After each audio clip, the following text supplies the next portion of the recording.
तो hello guys, कैसे उम्मीद करते हैं कि आप लोग अच्छे होइएगा। जी हाँ दोस्तों, आप लोग देख सकते हैं तस्वीर को। अवधेश प्रेम यादव और धनंजय धड़कन एक साथ हो चुके हैं।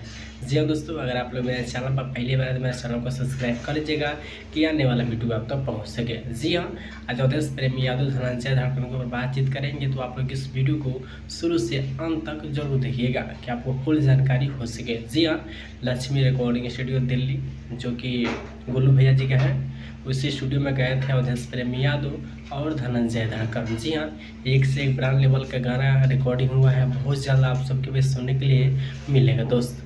जी हाँ, बहुत ही ब्रांड लेवल का गाना है धनंजय धड़कन और अवधेश प्रेम यादव। जी हाँ, विवाद खत्म, अवधेश प्रेम यादव धनंजय धड़कन एक हो चुके हैं। आप लोग देख सकते हैं तस्वीर को। जी हाँ, सोशल मीडिया पर गाना और ये वीडियो बहुत ही वायरल हो रहा है दोस्तों। जी हाँ, अगर आप लोग अवधेश प्रेम यादव धनंजय धड़कन के फैन हैं तो सबसे पहले चैनल को सब्सक्राइब कर लीजिए। जी हाँ, कि आने वाला वीडियो आप तक पहुँच सके। जी हाँ, इस चैनल पर नए नए अपडेट दिया जाता है। तो चलिए मिलते हैं नेक्स्ट वीडियो में, तब तक के लिए बाय दोस्तों।